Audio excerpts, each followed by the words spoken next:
Hey guys, welcome back to the Func Med Nation podcast. This is going to be an installment in our Lab Spotlight series where we take some time out to talk to representatives from different labs that offer functional medicine testing. Today we're going to be talking to Dr. Kim Bruno from Vibrant Labs. Let me just give you a little bit of background before we get into the interview itself. Dr. Bruno received her doctorate in chiropractic medicine from National University of Health Sciences in Chicago, and then successfully completed her Certified Clinical Nutritionist Board exam.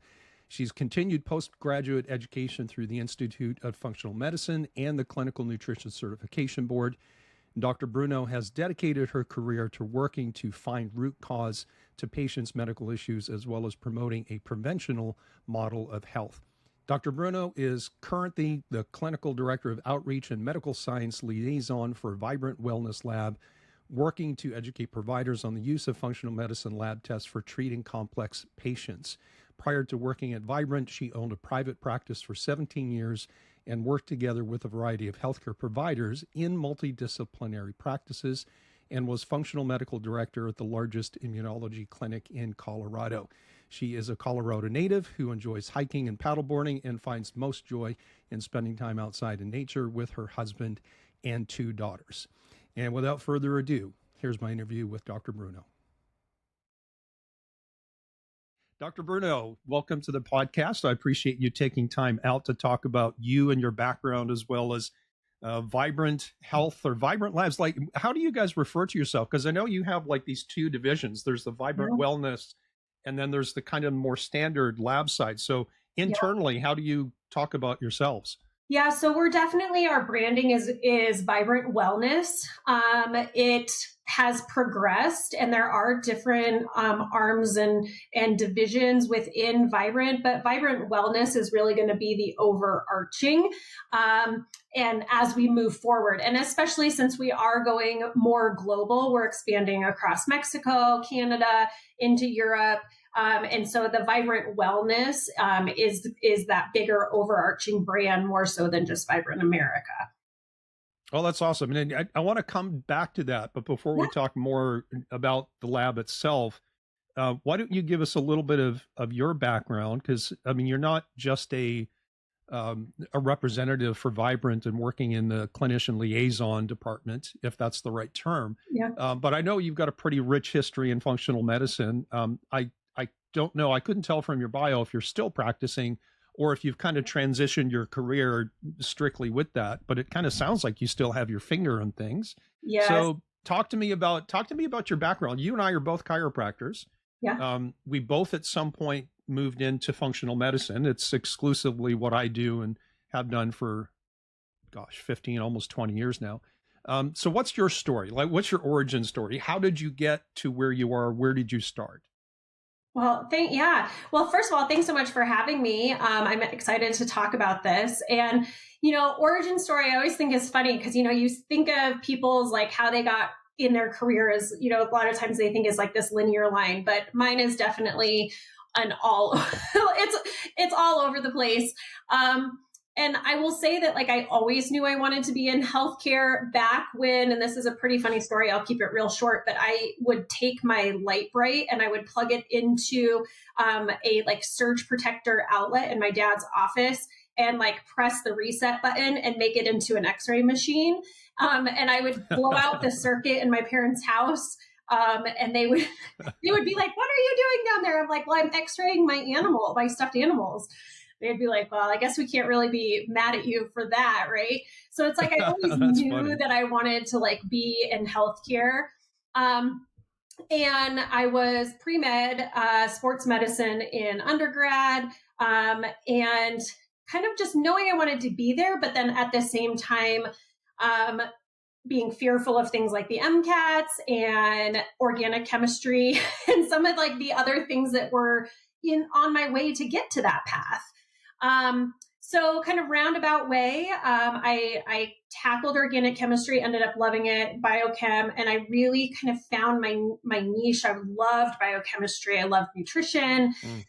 So I knew I wanted to be in medicine, but I didn't want to just be in traditional medicine because I really wanted to bring in the nutrition aspect and the herbal aspect and the botanical aspect. I had a fantastic chiropractor who I was seeing for my own care, and she was already doing things like that. She was already doing the supplements, the herbals, treating at a more root cause, really before functional medicine had the term functional medicine. And so I ended up going to chiropractic school based on Dr. Julie and, being around her and really wanting to have a practice like hers. But as you know, being a chiropractor in functional medicine, it's not a straight shot, right? There's chiropractic schools that are much more musculoskeletal based and, some that are much more philosophy based and whatnot. And so I had to find my right fit. I ended up in National in Chicago, where it had a much wider view of chiropractic. I was able to get my CCN, which is a certified clinical nutrition, at the same time. Right. As my chiropractic degree, and I'm taking extra classes in botanicals and nutrition. So I really came out of school already doing that and knowing that I didn't want just a musculoskeletal practice, but I was utilizing that DC as like a jumping off point into, everything that we know is functional medicine now. Right. Yeah. So then, throughout practice, I started pretty standard, food sensitivity tests and kind of some basics until all of a sudden you realize like, whoa, like that's just a symptom. Like now we got to go and start looking at the gut and the toxicities. And, it just starts layering back. 2014, my husband was diagnosed with Lyme, and that threw me into the Lyme chronic infections world, which I never thought that I was going to be in, but sometimes you just get thrown into the deep end of the pool and you have to learn. So I didn't treat him. I had a colleague treat him, but I learned kind of alongside her, like as she was treating him. And then that just progressed into, I had Lyme patients in my office and I was working at an immunology clinic and seeing a lot of chronically ill patients, and everything just kind of leads one to another. And then I ended up working at Vibrant, and that was a lot through COVID. I got really burnt out working in the immunology office through a pandemic with chronically ill patients. Like it was just very taxing. And as anyone in healthcare knew that it was a taxing time, right? And so I knew that they were looking for some clinical positions at Vibrant, and I had been using their labs for a long time and transitioned over there. So I would say full-time at Vibrant. I still have my finger on the pulse of, I still communicate with past patients. There's still some that I talk to, who knows, I might always jump back in there, but we'll see. I'm pretty busy with just doing, once it's in your blood, it's hard to get out, isn't it?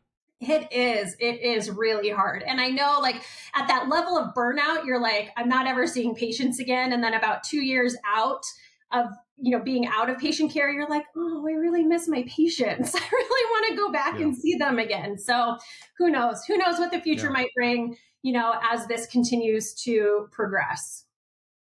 Yeah. It's funny because I have spoken, I've done interviews with, people in different aspects of functional medicine, whether it's practitioners like Chris Turnpaugh we were talking about before we started recording, or PhDs and researchers from different fields of expertise.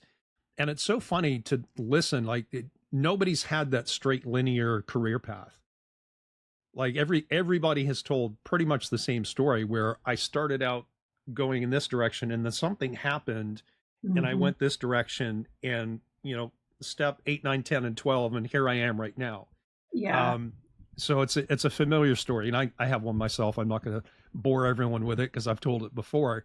So let's transition then into Vibrant, because, when I first heard about Vibrant, I've been on the functional medicine seminar speaking circuit, if you want to call it that, since about 2008. Vibrant wasn't around, or at least I wasn't aware of them at that point. To be honest, I can't remember what year it was where people in seminars that I was teaching started coming up and asking, like, have you heard about this lab called Vibrant and, some of the tests that they're running? And I hadn't, but, that was just my lack of awareness. So let's go back. I'm interested in a couple of things because I love origin stories, even from a lab. So I know that there's somebody behind, like someone somewhere said, hey, I want to open a lab. And I'd like to hear a little bit about that. We don't have to go into too much detail.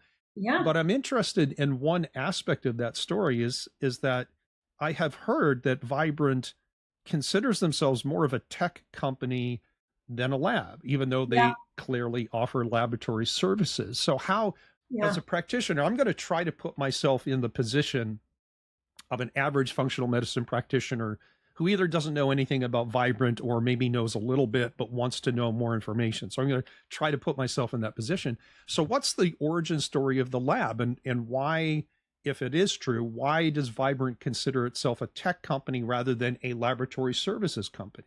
Yeah. It is a great question. It's actually a really fun story. So in 2008, is when Vibrant was established. So you're right around your same timeline. And what happened was our CEO, everyone refers to him as JJ. So he was one of the head engineers that helped to develop the Intel processing chip.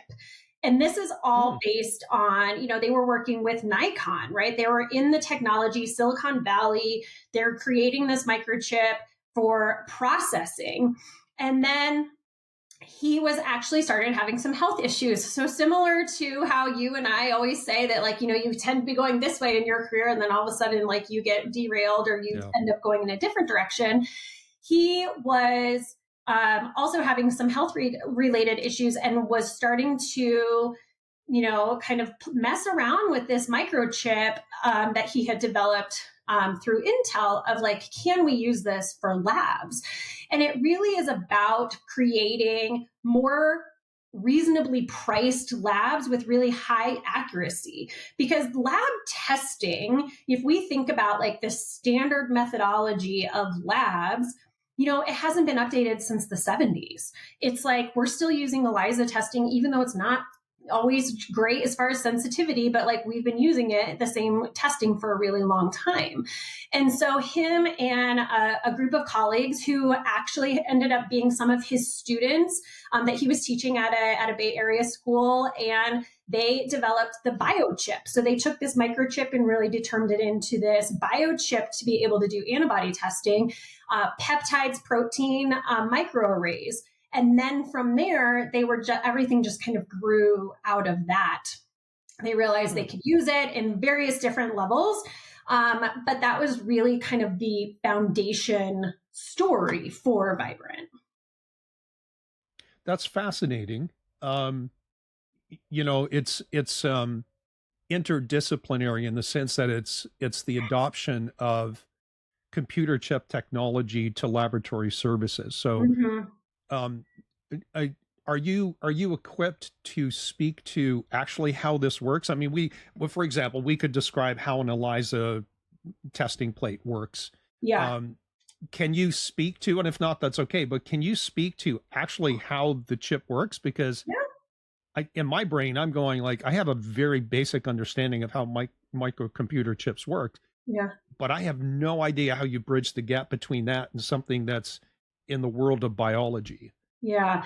So, I mean, I'll preface it with saying that, like, I am not a lab scientist, right? I definitely came from the clinical world. Me either. But I've had to learn a lot in the last 3 years that I've been here. So I can kind of at my level explain how a microchip works. What does it look that's all like? I want. So, yeah, perfect. And this is mostly what providers want to hear too, like, because most providers out in the field are also not laboratory scientists, right? We just want to kind of know, okay, generally, how does this work? Well, I'll give you the example of the difference between in tick-borne testing, because that's what I know kind of at its deepest root as far as the differences in the methodology, okay? So an ELISA plate has 96 different wells, and in each well, you can put one protein. Usually on an ELISA plate, they're going to put the protein as VLSE1, and then you can only and then you put one patient sample per one well. Well, you're only testing one protein at that sense. And you're looking for, it's called chromogenetic detection, basically antibody antigen bind, emission of light. That is indication that there is the antigen is there, the antibody is there, and we move forward, right? So that is kind of the ELISA plate. And then the Western blot, they're going to be separating out those different recombinant antigens by like molecular weight and charge. There can be some cross-reactivity because certain recombinant antigens within Lyme weigh and have a similar charge to, let's say, Epstein-Barr or some other viruses. Right. And so there can be a lot of cross-reactivity. So if we think about and when you say, I'm sorry to interrupt, but just for clarity, when you say cross-reactivity, you mean like false positives? Correct, right. So like, let's say band 41 on a Western blot lights up. That very well could be because the person has been exposed to Epstein-Barr before. And far more people in the world have Epstein-Barr than, let's say, have Lyme. So you're going to get a lot of positives on your band 41, which aren't necessarily Lyme, right? If you're looking at a traditional Western blot. So when we bring in the microchip, what it does, and just kind of running through the steps. So it takes these like silicon wafers, it attaches one protein to the wafers and then dices it up into these tiny chips. So when the chip goes onto the pillar, that is the only thing that there's no chance of cross-reactivity, because once they are still looking for an emission of light. We just use something that's called chromatography, but which is much more sensitive. And so we're looking at that emission of light, but there's no chance of cross-reactivity. And then, excuse me, to overcome kind of the ELISA idea that you can only have one protein per well per these big, massive plates, is that our chips are 2 millimeters by 2 millimeters, and we can put 100 different proteins on that. So with a couple drops of blood, you can test all these different recombinant antigens, co-infections, all these different viruses, all the different, bands within Borrelia species. And so you all of a sudden have really increased the antigen, types that you can look for, as well as increasing the sensitivity and increasing the specificity, right? We're decreasing the amount of cross-reactivity. So it's just a whole nother level. Now, it's a completely different methodology. So, this idea of like, well, let's just compare test to test is like, we are comparing apples to oranges in some sense. We have different reference ranges and that type of thing. But right. We are still looking for, an antibody antigen binding in an emission of light. We're just doing it on a chip versus like a protein well or a gel matrix like they would on a Western blot.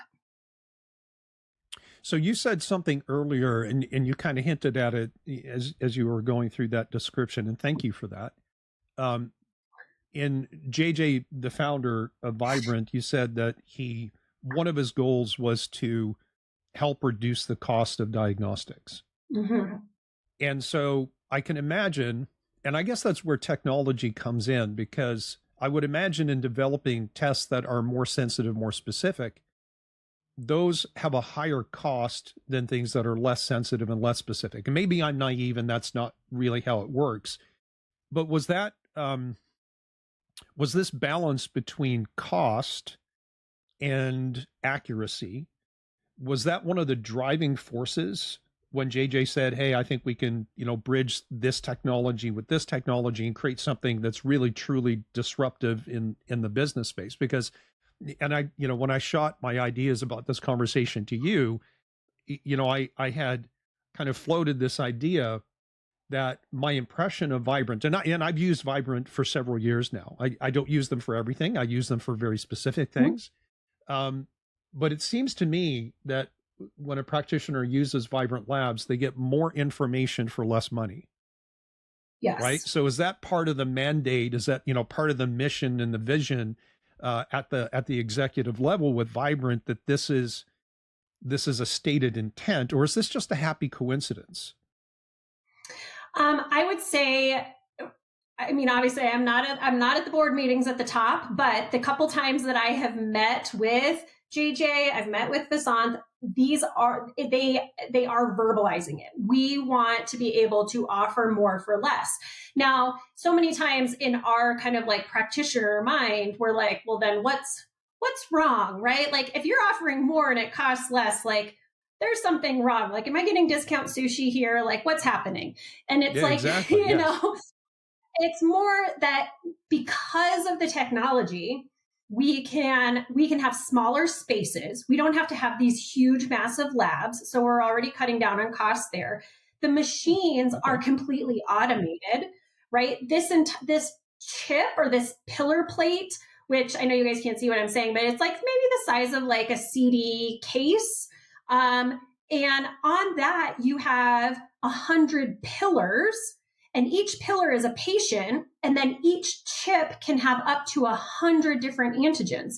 So on one plate the size of a CD, we can run 100 patients who have 100 different lab markers each, right? So we're just scaling things to a level that's not possible when traditional labs are having to have big machines and have, they can only test one protein per one plate. So now they need big machines, Right. big lab spaces. They need technicians to run all of those things. Like ours are all automated. Everything is run, without really like human interpretation.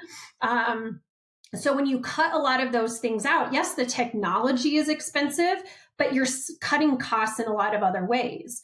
And then the really exciting thing is that we can continue to add. So let's continue our conversation with tick-borne. The more we discover more Borrelia species or more co-infections, we can easily add them on there. We don't have to like build out a whole nother unit to be like, oh, we got to test, this whole other subset of pathogens over here. We can just add another little chip or another little protein onto the chip. So that is helpful. And then just like any other technology, whether we're talking cell phones, computers, whatever, the more that we use things and scale them, the cheaper they become over time, right? Like if I would have told you that like this cell phone, we would have been able to even have this 20 years ago, like all of us would have been like, what? Like my computer is like this big on my desktop. I can't, and I can do all the same functionality I can, and prices come down. So I think that it's a really exciting time for technology in the lab space because it will offer more to patients, more information. And when patients and providers have more information, they have better root cause medicine to be able to get them the right treatment, right? We're not just guessing. Is this technology something that Vibrant holds patents on, or can we expect other labs to start adopting this? And here's why I ask this. I don't know if you were in practice back when Metametrics came on the scene and started doing PCR-based stool testing. And this, they operated independently for a few years before Genova bought them out.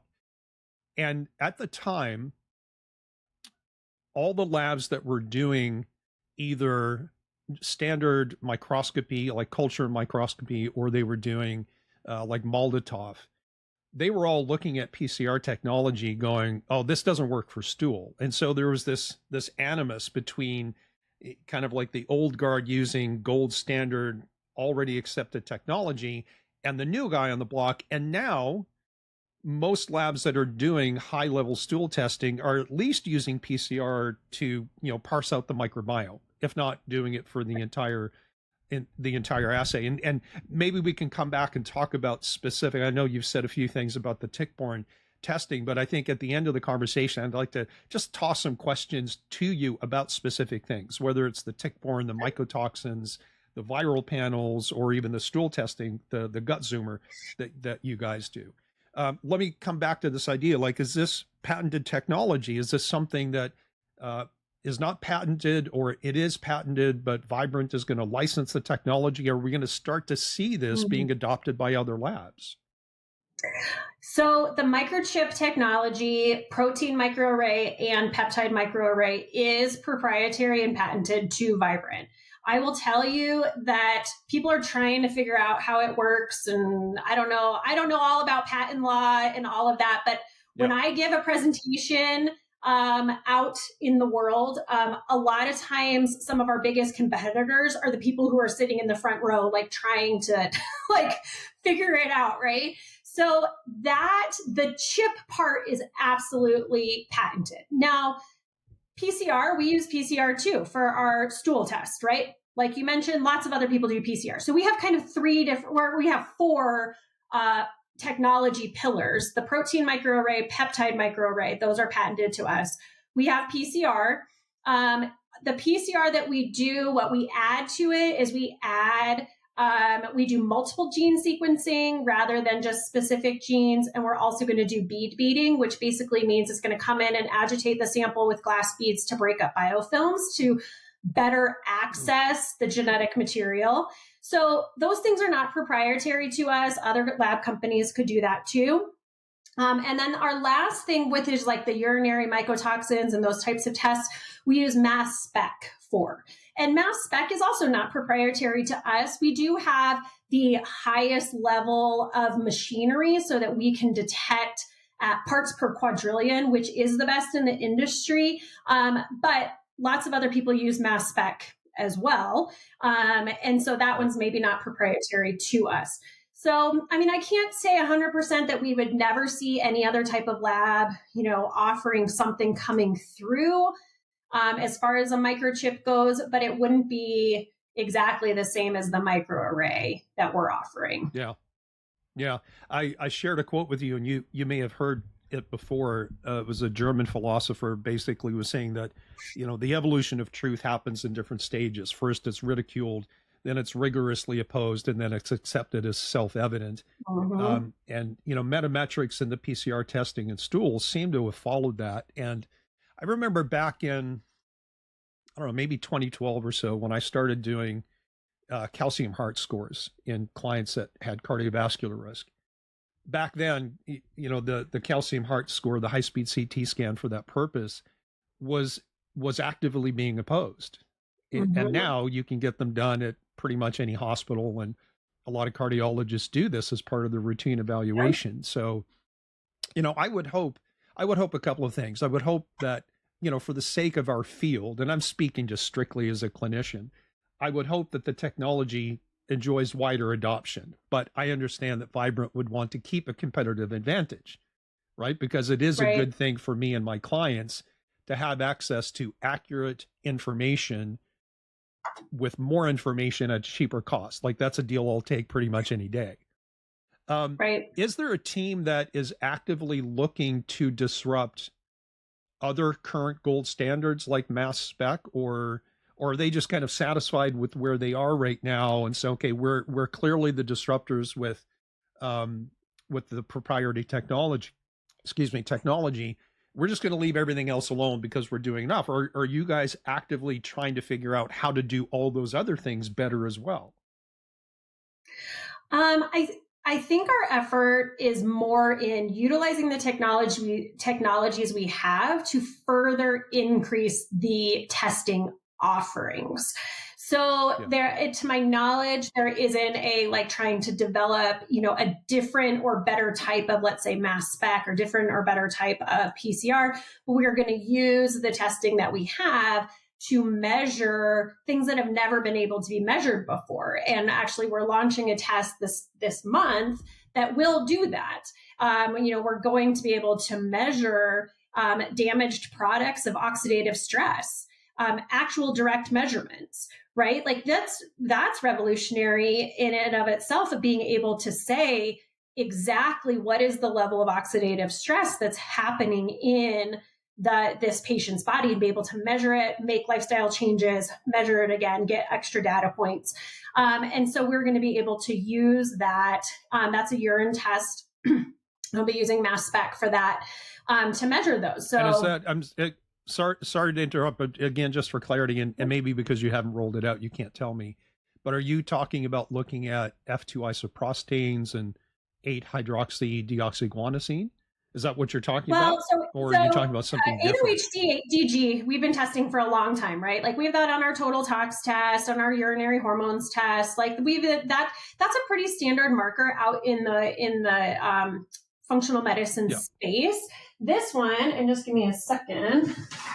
So we're going to be looking at, there's actually 18 different damaged products. I can just give you the categories of what those are going to be. So we're going to be looking at like advanced glycation products, DNA damage, protein oxidation, lipid peroxidation tests. And so within each one of those, we're going to have several different markers that we'll look at. And so watch our blog and watch, there's going to be a provider webinar, and I think it's maybe in 2 or 3 weeks, that's going to introduce all of the different markers on that.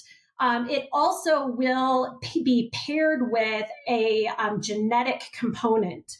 So we're going to be looking at 20 different genetic SNPs that have to do with the mutations or variation SNPs within the pathways that have to do with glutathione, with detoxification, with levels that might be producing or hindering oxidative stress. So that's going to be the test that's going to be bundled together to give people kind of a big picture of their oxidative stress there. So that is really where they're looking. They're looking into that, how do we use our technology to bring tests to the market that have never been there before, to give providers more information on how to test. I know for me, I'm excited about the oxidative stress because it gives me a better idea of, how much of an impact is the glycocalyx taking from oxidative stress when, before we've always said, well, the glycocalyx is really,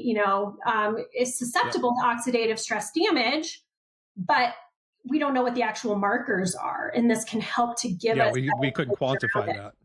Yeah. So with the, I know that you gave me the general categories. Mm-hmm. Are there, in that particular test, I have 2 questions.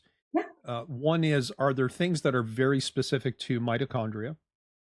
And number 2, as you're bundling together these urinary markers and some genomics, is the stated intent of that bundle to marry pieces of data that by themselves may not have as much value as when you view them together? For example, I'm not a huge fan of doing a bunch of SNP testing just as a matter of course, because as you and I, we both know that you can carry a gene, but if it's not expressing, it's a problem. But if you see a gene with, you have polymorphisms in glutathione pathways or whatever, and then you see the evidence of that in the same test, and you pair those 2 things together, it makes a lot more sense than if you're just looking at a gene report and some third-party interpretation, which I've always found very lackluster, to be honest. So is that part of it? Is there now we're looking at disparate pieces of data and try to put them together in the same place so it makes sense clinically?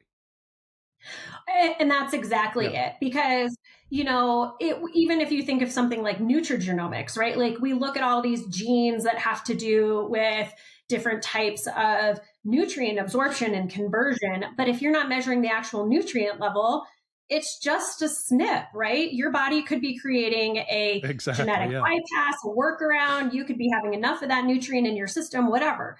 So the same idea is that, and that is also an initiative of the company, is that as we are bringing tests to market, we are going to try and bring the genetic information with the real-time labs so that you can see okay, this person has this SNP, it's heterozygous, and look, the damaged product is completely within range. They are overcoming, right? They either have enough antioxidants or they don't live in a toxic enough environment or whatever, whatever the pathway is, their body is overcoming that potential genetic risk. Versus if their marker is skyrocketed, well, now we know, okay, not only do we know the marker is high, we got to figure out what's going on environment-wise, but they also have a genetic predisposition. Can we manipulate that pathway? Can we bring in certain cofactors to help push that pathway better? And so there is going to be this push of, genetics with real-time information, which ultimately bring to life the patient's labs. We see it in nutrigenomics, we see it in cardiogenetics. We have a test on cardiac genetics, but if you don't pair it with advanced cardiovascular markers to be able to see what actually is happening with inflammation and ApoB and whatnot, then the genetics are just the genetics. So I think you're going to start to see a lot more of this bringing personalization with real-time levels together, so the providers get that what's happening right now, and also maybe what's the big picture and how can we affect that patient's health in the future. Yeah, remind me. Let me ask you this question. I'll come back to the mitochondria because I asked the question, then we went down the other pathway. But no, this is wonderful. So it's a much more intelligent and clinically relevant way to look at data, right? Yeah. To put those pieces together the way that you're describing. Where does that come from? Does that come from, for example, JJ or other people at the executive level being more lateral rather than linear thinkers, going, how do we make sense of data and put pieces together? Or do you guys have a pipeline where you float ideas to clinicians and clinicians can say, well, this is great by itself, this is okay by itself, but if you put them together, it's much better? Or do you have kind of both of those people inside that are generating ideas and then going to clinicians like yourself or me and saying, does this make sense to you as a practitioner? Like what's the mechanism? How is Vibrant listening to people like us that are out in the trenches? Yeah, I think it's going to be a combination for sure. A lot of things come, and then we'll have a pilot group of, okay, let's look at this, pilot group, beta test, however you want to kind of look at that. And then we work through it on the clinical team and giving feedback. This makes sense. This doesn't make sense, that type of thing. So I would say a good percentage of it is kind of from the top down. And then once there's a good working panel or presentation, it's filtered out to some clinicians to get some feedback before it will come to market.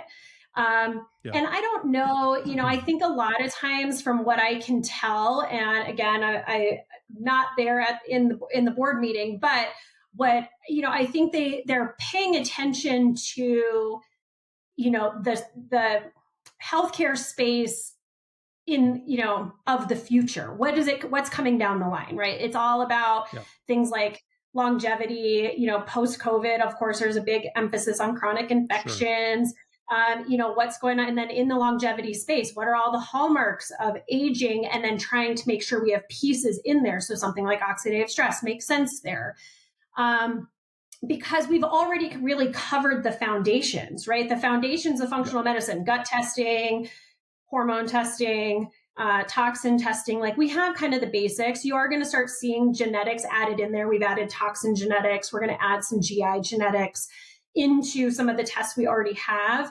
And then after that, it's going to be going really towards that, healthcare of the future, longevity space, and, pulling together testing that makes sense with hallmarks of aging and, improved patient outcomes. Yeah. So and thanks for that. Back to the question on the new urinary test that's coming out. Are there any markers that are, very specific to that? Because the 8-OHDG, certainly a lot of that, if there is a positive result, is coming from mitochondria, but it may be coming from other sources. And so how do you parse out whether or not we're seeing some kind of a mitochondrial damage and dysfunction? So will we have access to things that are very specific to that? Not on this test. Not on this one. We are not going to have a specific mitochondrial marker. I do, in various meetings, have heard that it is being worked on. But as of right now, we're still like everybody else being like trying to get to that mitochondrial test. The providers want it. And there is one, I was just at IHS in New York 2 weeks ago. There was one vendor there who is starting to offer, and I didn't actually stop by their booth, marketed as like a mitochondrial test. And you might know who I'm talking about. I'm trying to think of the name, but from my understanding, it was like very, very few markers and, like $1,000, something that, from a provider perspective, I'm like, I can kind of already tell this person has mitochondrial dysfunction. Do I really need to spend $1,000 to like know that? Yeah. So I'm hopeful that when we get that to that point of we are able to make a mitochondrial test, that we make it as, either adding it into the oxidative stress panel as an analyte or having it be a test that is not so outrageously expensive that the providers are like, well, I kind of already know clinically, so I'm not going to use the money for that testing. Yeah, exactly. Yeah, no, and I appreciate that from certainly from a business standpoint. All right, let me kind of toss a few questions at you that might say, let's say they fall under the miscellaneous category. Okay. And then I do want to talk. I do want to talk about some of the I'm going to call them bigger tests that you run. We'll get to that here in a second. But one of the things I remember when I first started doing or using Vibrant, I was a little thrown off by the reporting ranges, the reference ranges, particularly on things like, the viral panels, or let's say the neural zoomer, or the tick-borne testing. And I showed the report to a friend of mine who's a PhD immunologist. And he's like, well, how can they do that? Because I asked him, I said, what is the lab doing? Are they taking the traditional laboratory reference ranges and then doing some kind of a mathematical conversion? And for anybody listening who may not have used Vibrant before, can you describe for them what the reporting range format is, numerically and by descriptor?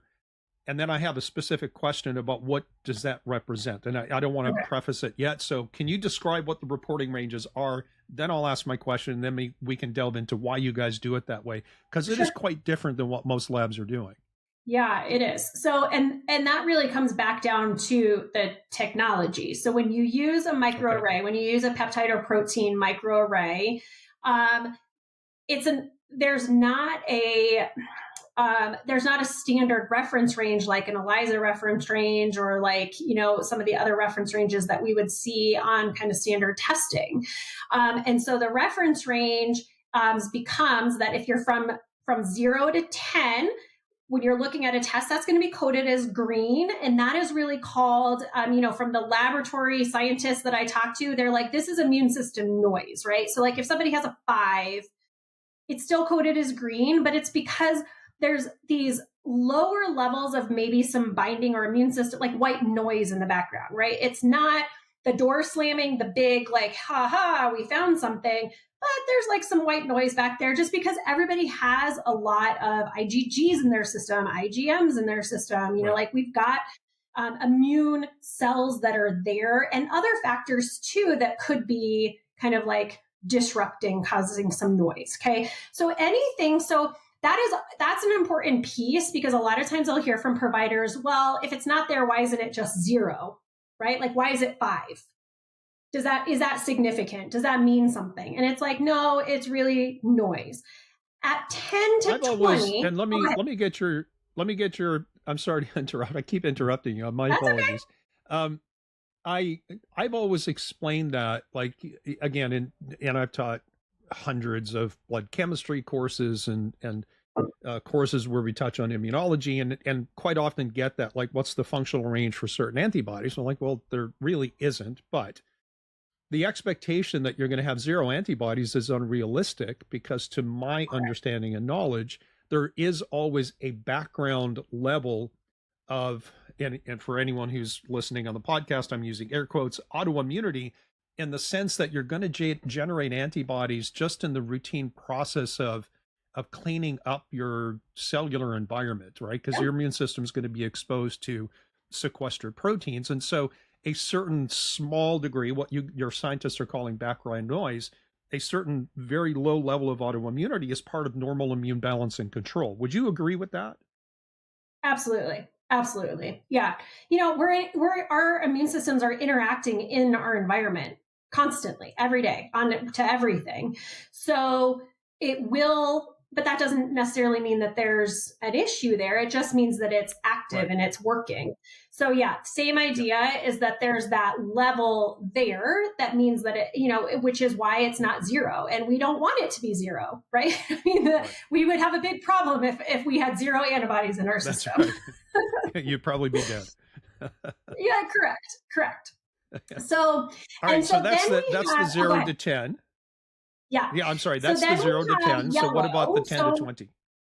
So 10 to 20, and this in kind of like, bell curve standard deviation. When I talk to the scientists about like, what does it mean as far as like healthy populations, they always say it's like the 10 to 20 is at the 95th percentile cutoff, right? So 95th to 97.5, and it's a pretty small range. That is going to be where your yellows are, right? So now this person has higher amounts of antibodies. Now, depending on which, is it an IgM versus IgG, it could mean something different, right? And a moderate IgG just means that, well, they've been exposed to it. They have maybe higher amounts of memory cells. Doesn't necessarily mean they have an active infection there or, something that's going on that we need to treat, but it's like, it's there. Versus maybe an IgM, maybe they had a higher infection and the body's working to clear it out, right? It's working to seroconvert it over to IgG, or it's kind of on its way down. It's a little bit hard to say when it's just one data point, but you're looking at that kind of mid-range antibody level. Now, these are, again, microchip, units, if you will. It's kind of an arbitrary unit. So it's not apples to apples with what you're going to be seeing. But if you wanted a percentage cutoff as it compares to like an ELISA, your 10 to 20 is going to be your 95th to your 97.5 of healthy cohorts. Okay. Right. So in reality, what this does is it kind of roughly translates to anything reported as green being less than 10 is within one standard deviation of the mean. Mm-hmm. Anything that's 10 to 20 that's coded as yellow is between 1 and 2 standard deviations of the mean. And we, quite often go, well, sometimes that's clinically relevant, sometimes it's not. Correct. And then anything in the red zone that's greater than 30 arbitrary units is greater than 2 standard deviations with the mean, which again, kind of, it approximates the standard laboratory reference range of defining anything abnormal as outside a 2 standard deviation above and below the mean. So it's kind of pretty standard, but it's just reported in a different way that, the beginning I found confusing until I started to go, okay, I think this is what they're doing. So it's nice to get confirmation that that's exactly what it is. So on the tails of that, and linking back to something that I just said, from a clinician standpoint, and maybe I could ask what your scientists believe, but they don't have the clinical background that you have. But if you put your clinician hat on for a moment, let's say that you have somebody who we run, let's call it the neural zoomer. We're looking at an array of both viral test results and a series of neurological antibody results. And you have a handful of things that are in the yellow zone, like kind of in that no man's mm-hmm. land, which I just said, could be clinically relevant, could be not. Would you assign, and let's just again point out the numerical values, between 10 and 20 is that yellow zone, no man's land that might be clinically relevant. Is there any circumstance where you would look at a value that's maybe 12.2, and I'm just making up numbers, and to say that that's more clinically relevant than a value that's 18.9? They're both in the yellow zone, but one's at the bottom and one's at the top. Mm-hmm. Is there any time when a lower value is more clinically relevant and becomes a clinical target than something that has a higher value? Because it will all come down to clinical correlation, right? If you have somebody who has, let's say they have an anti-cerebellum at marker at 12, right? And they're having clinically obvious symptoms, right? They're having balance issues, gait abnormalities. They're having those symptoms that make me think that that's significant, versus, a different marker that doesn't necessarily correlate as much to their clinical, I would go forward with that. Like anytime we're looking at antibody testing, it is an indirect test, right? We are testing antibodies. We're looking at how the immune system is responding to a certain antigen. We're not measuring the actual antigen. So you are always going to have to make that clinical correlation in what you think is significant. And when it's within that 10 to 20 range, it's possible that, a 12 becomes significant just based on how the patient is presenting to you. Right. Right. Yeah. Yeah. And in classic example, in fact, just before we got on this morning, I got a notice that one of the labs I ordered through Vibrant was available. So I quickly jumped in to take a look. And I have this lady who had 3 positive results on a viral panel. They were all IgG within that yellow zone. Right. So maybe relevant, maybe not. And some of them were at the bottom end of the range, some were at the top. And so I think exactly the same way that you do. It all comes down to clinical correlation. But, on just to kind of continue that thought process, just because something's in the red zone, would you say automatically that is clinically relevant, or do you still go to clinical correlation? Because I've seen people in active autoimmune flares where the antibodies related to that particular system or problem were normal. And I've seen people with, red zone findings that have no clinical symptomatology. So it's almost like everything has to be clinically interpreted, right? And if I could put something out there for anyone listening who might be new to functional medicine, it always comes down to clinical correlation.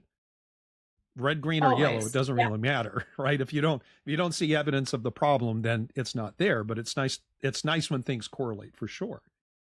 Yeah. Yeah. On the I would say yes. I mean, for sure, it is always going to come down to clinical correlation. And it also is going to depend that kind of like IgM versus IgG, and it also depends on what is the level of immune system compromise or immune system shift this patient has.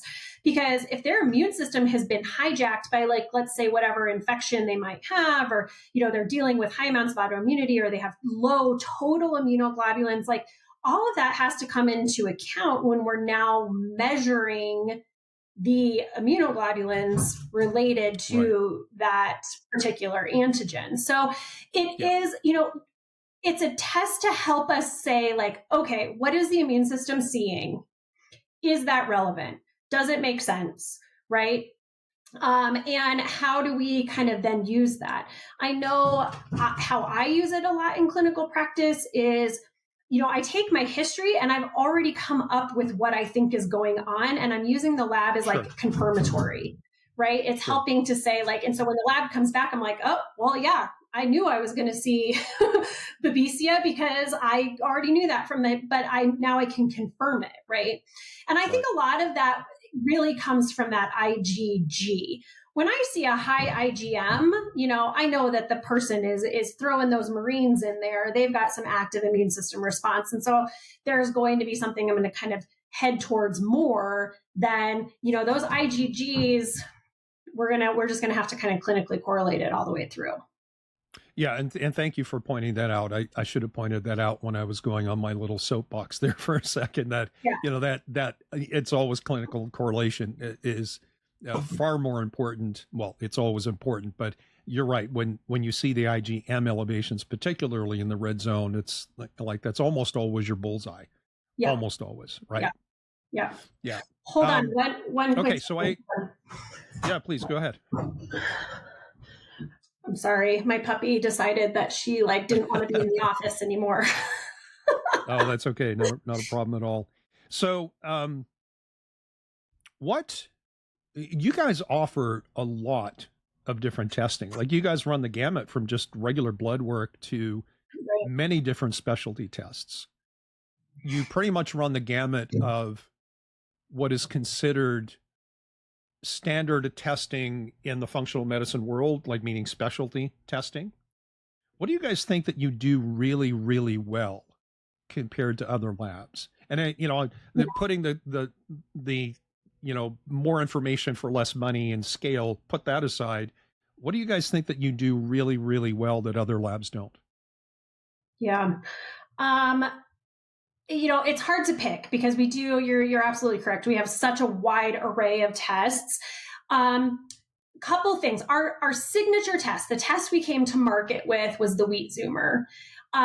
This was a test that we did particular validation with the Mayo Clinic as being able to identify celiac disease 18 months to 4 years ahead of even endoscope and microvilli damage. So I feel like when we are looking at being able to get that level of sensitivity from a non-invasive test, that I feel we do extremely well. So a zoomer, if somebody just is trying to, figure out like, what does that mean? It just means you're zooming in, right? So like when most food sensitivity tests are looking at a big 3D structure of a protein molecule, water-soluble protein molecule, we are looking at the individual peptides. So the best way I explain it to my patients is like a ball of yarn versus the actual yarn, right? Like if you're sensitive to something that's on the inside of the ball of yarn, but you only test the outside of the ball, you're not going to get a positive, right? You're going to get these false negatives and whatnot, versus if you That's a great analogy. I like that. And you test along the entire length of every single one of those peptides, now you can get that level of sensitivity. So that was our signature test. That's what we came to market with. Now we have, 11 different zoomers, anything from corn to milk and nuts and everything else, so people can really see that. So I think that I would always say that we do that really, really well because we've been doing it the longest, and we have a lot of validations with external, organizations that hold this to a very high standard. I also go ahead. No, because I wanted to go back to the validation question. So finish your thought, but I would like to ask you about the validation studies. Sure, absolutely. So I also think, just from a functional medicine perspective, I think we do the gut testing really well because we offer so many commensals, so many pathogens, so many inflammatory markers. I know when I was in kind of traditional practice and running stool tests where I would like just get a calprotectin and it came back negative, but you're like, oh gosh, I know this person's like super inflamed in their gut. Well, we offer 8 different inflammatory markers, right, that are much more specific for other things. So I always say, if you know why the car broke down, it's easier to fix it. So if I know why the reason why they have inflammation is because of mycotoxins and their MMP9 is off the charts, their calprotectin may be normal, but now I have a little bit more information. So I think that the comprehensive nature of our gut zoomer really lays out that kind of 5R gut healing framework. You can pair those together and get a pretty foolproof treatment plan for your patient because you know exactly what to do in each section of those R's. Yeah. And I have another question based on what you just said. We'll get back to the validation question, I promise. One of the things that I've seen a trend in diagnostic companies over the years since I've been doing functional medicine is the inclusion of more and more detail. Right. And as a clinician, I kind of have a love-hate relationship with it, right? I love data, I love information, but there seems, and I'm talking more specifically about, say, the microbiome, it seems to me that there's a level of detail that really has no impact on clinical choices because we're limited in our ability to, with fine-tuned precision, manipulate a single species or family of probiotics. And so, and again, I'm just kind of asking about how things work inside in the lab, like the discussions, like, do you guys have the attitude that more information is better? Or is there any discussion about, okay, we could show this level of detail, but what's the practical utility? I mean, it's not there. Why show it? Because can confuse the practitioner. It certainly can confuse the patients once they start looking at the labs. Yeah. So what's your official stance as a Vibrant representative, and is that different than what you might tell me if you were just talking strictly as a clinician? Yeah. So I absolutely agree. Sometimes we lose the forest for the trees. What I think Vibrant does a good job about is like, we want to let the provider decide, we want to put all the information out there, but then we want to put it in a way that is more easily digestible. So like if we think about the gut zoomer in particular, yes, the test itself is 20 something pages long, right? It's a lot of data. It is a lot of information, but they summarize all of what really is like important as far as maybe that 5R protocol, and in a very nice, concise way to the patient in the first 4 pages. Right. Okay. So now we have these, and they'll bring groups of information together. So groups of commensals, let's say, that all have to do with cardiovascular health, or all have to do with inflammation or IBS or gut intestinal permeability or whatnot. And they lump them together and give them like a total score. So now, like if you as a provider or what you're presenting to your patient, you don't want them to lose the forest for the trees. I often would only present the first 4 pages to my patients. They're welcome to have all 20 pages of the test if they would like, but I'm going to present to them in my report of findings the first 4 pages, and we're going to talk about the significance of these different sections. And then as far as just like adding a marker just to add it, like just because we can measure, this commensal, then we should definitely add it. The team definitely looks for clinical correlation. We have something on our test called the star rating. And so they'll look at a particular commensal. They will search the literature of what is the significance of that commensal. And normally, this commensal has a lot of significance in SIBO overgrowth or, intestinal permeability or whatnot. And then you'll see on the report, there's a star rating, anything from 2 stars to 5 stars. And that really, the star rating comes down to how many research articles and the strength of the research in its association with that clinical state. So it's not that we're just putting commensal A out there. We're saying this is the measurement of commensal A. And with, our star rating of, let's say 4, which is a strong star rating, it has high correlation with SIBO. So even though it's not a SIBO breath test, the provider can start looking and saying, okay, we have these associations. And we do have that spreadsheet that if our provider is so willing and they want to look at all of the research that goes into the star ratings, like we absolutely will provide that. Like we are an open book of what goes into our testing. But I think that they're trying to pull together the idea of like, yes, we can measure it. Is it significant? Does it help the provider? And try and pull that together. It still is a lot of information. And, that's a lot to wait. It is. Yeah, it is. And so just again, to kind of point out some nuances here is that that seems to me, first of all, those are correlations, not causations, right? So if someone's stool test and report says, commensal X is associated with insulin resistance and diabetes, doesn't mean that person has it or will have it. So it's almost like the genomic stuff, like, okay, you have the SNP, but is that actually translating into real life? Right. And that's, that's where it gets really dicey, either with, say, new practitioners, either new to Vibrant or just new to functional medicine, may not catch that right away, but certainly patients. Like if you give them that whole data dump and they'll start looking at all these things and they'll go, okay, well, the report says that I have or I'm going to have Alzheimer's. Right. Not necessarily true. Right. So I like the idea of being selective in what information. There's a part of me that says, well, the information's there in the report. I should give it to you because you paid for it. But I have to start kind of stand as a guardian between the information overload that may happen on their end and being able to give them a good, clear understanding of what the report is actually telling us.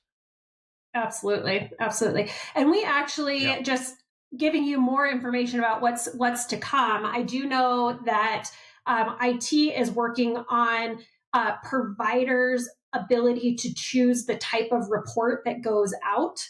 So you can like choose, do you just want the summary report to go to the patient? Yeah. Do you want the summary report and report comments, or do you not want any report comments? Like how do you want this formatted for your patients? And you as the provider get all the information. Yeah, before you and I connected, when I was talking to Caesar, I said that to him. I was like, I just wish labs would be labs. And I wish the labs wouldn't put all the interpretative stuff there, because, the lab and the software that generates the blurb doesn't know the history of the patient. It doesn't know what's actually happening. And so I just like, give me the information. I just want the data. I don't want all this extra stuff, because that too becomes very confusing on many occasions. Not so much with data that I've gotten from Vibrant, but from other labs. People will come back to me and say, well, why aren't we doing anything about this? Right? They'll see something in the report, and the lab says, well, if you have this, you should be doing all these different things. And they come to me going like, well, did you miss it? Like, do you not know what you're doing? And it kind of makes me look silly, right? Like I don't know what I'm doing. All right, let's go back to the validation. And I should have asked you when we started, do we have a hard stop in terms of your time today? I would say at the bottom of the hour. Okay, just so we got another 15 minutes or so. Yeah. Okay. All right, perfect. So let's go back to the validation, because I know that this is in the early years when I first discovered Vibrant. I heard a lot of people, some of whom have affiliations with other labs, so that's important, saying things like, well, they only have their own internal validation, and that's not worth anything. So as an uninformed clinician who doesn't really understand the inner workings of the laboratory world, how would you address someone's concerns that other people affiliated with labs or other labs that are using kind of gold standard technology are making light of the fact that you have your own proprietary technology and you've done your own internal validation and maybe not necessarily third-party validation? So first of all, I will say we've done both. Any good lab is going to internally validate what's coming in, right? I mean, you're going to test it internally first, because you're going to be like, okay, we want to make sure that our technology is working. And you can absolutely access our validation reports, which are internal validations. But we go a step further, and we have I actually have, it's called our manuscript document, and I'm happy to, put this out to anybody. It is available in provider portals. But we have 4 pages of third-party validations, and we have industry collaborators. Why is that word sounding weird in my mouth? Right. We've collaborated with industry leaders, such as, like I mentioned, the Mayo Clinic earlier, University of Washington, Columbia University, Georgia Tech, Scripps Integrative Health. Like, we've definitely worked with industry leaders to come out with third-party publications. And so we have both.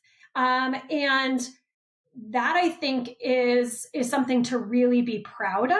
And our owners are very invested in that. Before they would put money into like big flashy marketing, they're going to want to do another study, have another publication, put more information out there to be third-party validated. But we have both. So there absolutely is, we're not just standing on the sense that like, well, we tested it internally and it's fine. Right.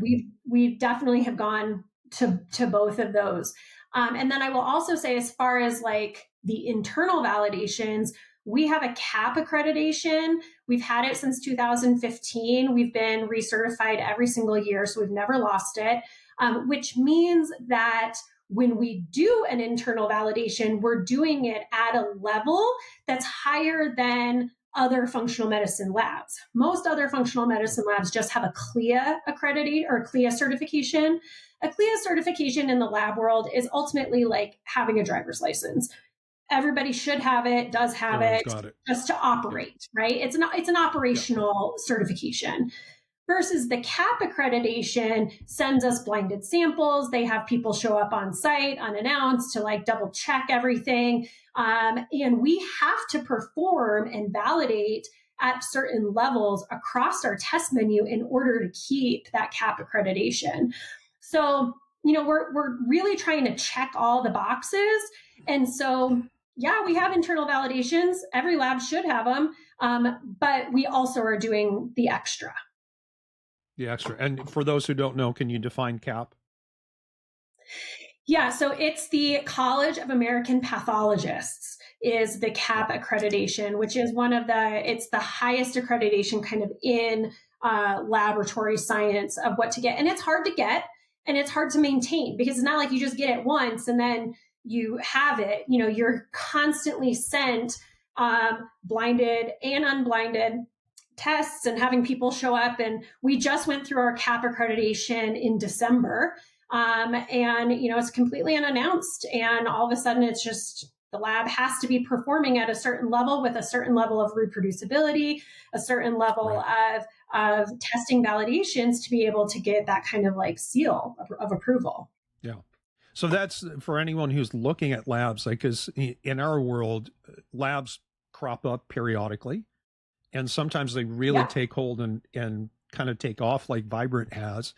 Others come and go and they're not there a couple of years later. And then others they come and they get a little tiny bit of a market share, but they kind of exist a little bit in obscurity, right? And so they don't really kind of mushroom out into the success that it seems like Vibrant has been able to garner since I think you said 2008.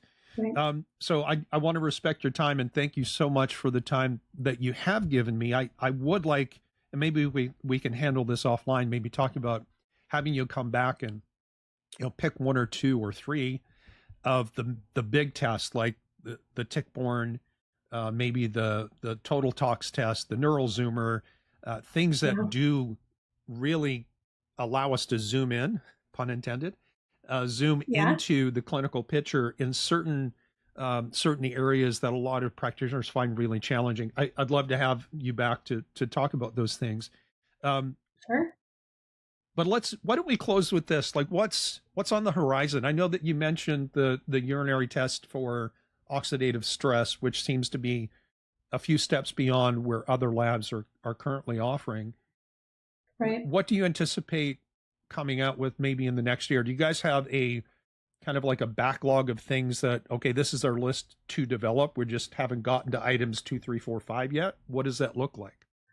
Yeah, so the big one right now is the oxidative stress, obviously. And we are going to be also, as I mentioned, kind of starting to pair some genetic panels with our existing panels. So Q4 last year, we paired a toxic genetics to our total tox burden.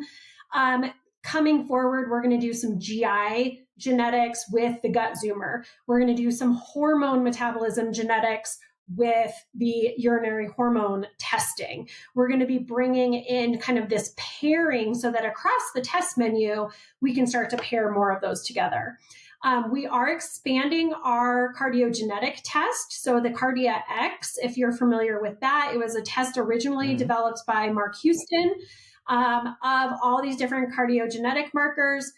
We are expanding that from 21 markers to 60 in those areas of like dyslipidemia, inflammation, hypertension, to help give patients a better idea of how to more successfully, like, let's say, treat hypertension, right? Like, where is it really coming from? Maybe they're not salt sensitive. Maybe there's someone who can totally have salt, but they shouldn't have caffeine or, something of that nature. So those are some of the things that are really, that I know of that are coming down in the pipeline. I'm always, pleasantly surprised when it's, something else is coming. I've heard, various talks about, like I mentioned, the mitochondrial test or telomere testing, but that is going to be like a little bit further off because I know that those are not in those later stages of developments like the ones that I just mentioned. Yeah. Well, that's awesome. I think we'll leave it there. And, thank you again for your time. And maybe we can chat as soon as we stop recording about arranging another time for you to come back and share your vast knowledge. It's been a pleasure. I really appreciate the time you've given me. And thank you to Dr. Kim Bruno and Vibrant America, Vibrant Wellness. Very good. Thank you so much for having me. I appreciate it.